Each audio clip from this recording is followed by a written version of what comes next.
Hapo jana taarifa kuhusiana na kifo cha mwigizaji na mcheza filamu Charlie Ouda zilipata kugonga vyombo vya habari. Watu kadhaa haswa kwenye mitandao ya kijamii wakijiuliza chanzo cha kifo chake ni kipi.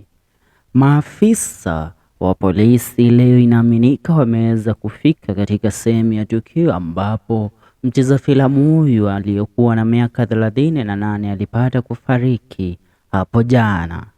Kisa cha kifo cha Charlie Ouda kimewaacha wengi wakiwa na maswali si haba.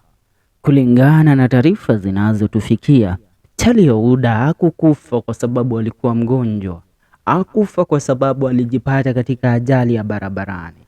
Ila inaaminika na taarifa ambazo zinatokea zinasema ya kwamba Charlie Ouda alipata kujitoa yeye mwenyewe. Swali likiwa ni je, ni kipi haswa kilimchangia legendari huyu kufikia pointi ambapo ameyakosea maisha yake maana mpaka kuamua kujiondoa. Na wakati huo tulikuwa tunaona penzi lake pamoja na ambaye ni mwanahabari aliyekuwa mtangazaji katika redio ya Kiss FM CIRU MURIUKI, likiwa penzi lao ndio tu lilikuwa limeanza kuotambawa. Penzi lao ndio lilikuwa limenoga kwenye mitandao ya kijamii.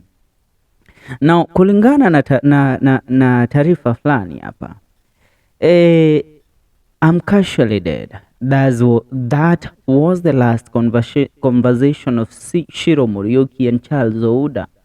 Charles Ouda was a 35-year-old actor who tragically passed away shortly after sharing a video of a walk with his partner CIRU MURIUKI. The couple engaged for 5 months, had been setting relationship goals for their followers. CIRU expressed a dismay about the lengthy walk in a comment section on Ouda's Instagram post, to which he playfully responded that it was just a casual stroll. Now, kulingana na taarifa na yale ambayo tunapokea ni kwamba maafisa wa upelelezi kutokea katika kitengo cha DCI wamepata kufika nyumbani kwake Charles Ouda katika eneo la Westlands, ambapo ndipo legendari huyu alipata kuiaga dunia. Inaaminika hakuaga dunia katika kifo cha kawaida. The team from the Directorate of Criminal Investigation Headquarters visited the scene in Westlands, Nairobi on Monday as part of the investigation into the incident. The cause of death is yet to be made public, but insiders say they are investigating among other issues possible kuweza kujua.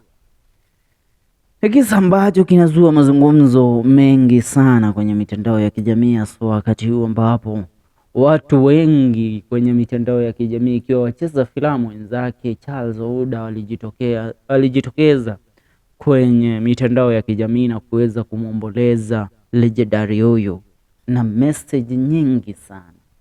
Tunaendelea kufuatilia kisa hiki na kadri tutakapogundua swali nini chanzo na ni nini haswa kilimsukuma Charles kuweza kujiua, tutaweza kukufahamisha. Ni hayo kwa sasa, usibaduke kabla hujasubscribe ndani ya FM Show KE.